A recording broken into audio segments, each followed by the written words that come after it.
Assalamualaikum warahmatullahi wabarakatuh. Halo semua, perkenalkan nama saya Rahmi Afriani Ali dengan NIM 250101002 dari program studi Hukum Ekonomi Syariah Fakultas Syariah Mahasiswa Universitas Islam Negeri Abdul Muthalib Sangaji Ambon. Pada video kali ini, saya akan menjelaskan salah satu materi dari fikih jinayah, yaitu mengenai tentang qisas. Jadi, apa itu qisas? Qisas merupakan salah satu bentuk hukuman dalam hukum pidana Islam.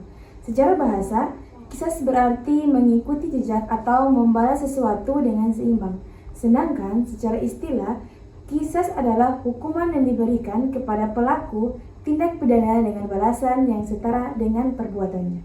Nah, misalnya, jika seseorang dengan sengaja membunuh orang lain, maka pelaku dapat dikenai hukuman yang sebanding dengan perbuatannya. Artinya, jika seseorang membunuh orang lain, maka hukuman yang dia dapatkan adalah dibunuh. Namun, pelaksanaan qisas tidak dilakukan secara sembarangan, karena harus memenuhi syarat-syarat tertentu yang telah ditetapkan dalam syariat Islam. Kemudian, apa sih dasar hukum qisas?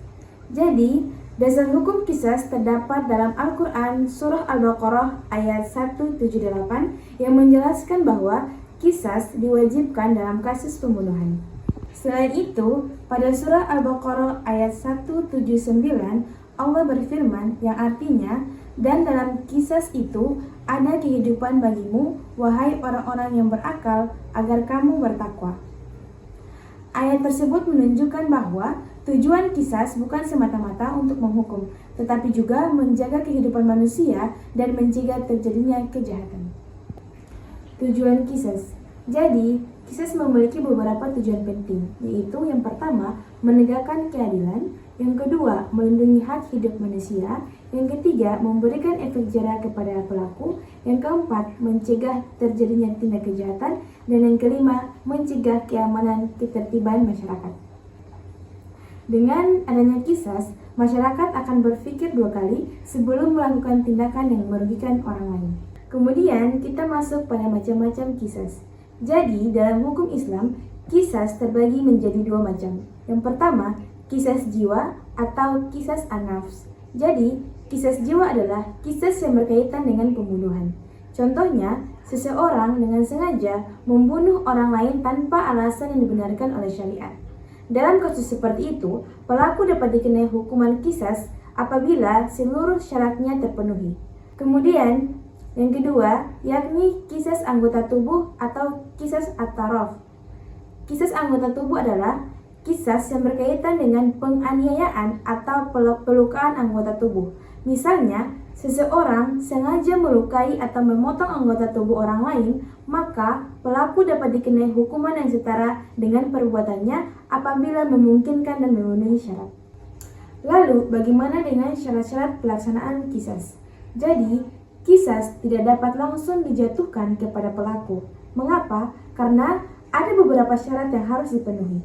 Yang pertama, pelaku harus balik dan berakal. Kemudian, yang kedua, perbuatan dilakukan dengan sengaja. Yang ketiga, terdapat bukti yang jelas dan pengakuan dari pelaku. Kemudian yang keempat, korban termasuk orang yang dilindungi hak hidupnya menurut syariat. Dan yang kelima, tidak terdapat unsur keraguan atau syubhat dalam kasus tersebut. Jika syarat-syarat tersebut tidak terpenuhi, maka qisas tidak dapat dilaksanakan. Kemudian, kenapa qisas itu dapat digugurkan?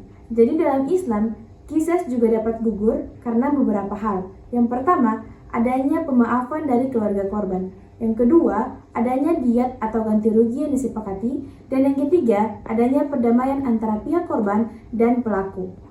Hal tersebut menunjukkan bahwa Islam tidak hanya menekankan hukuman, tetapi juga mengedepankan nilai kasih sayang, perdamaian, dan musyawarah.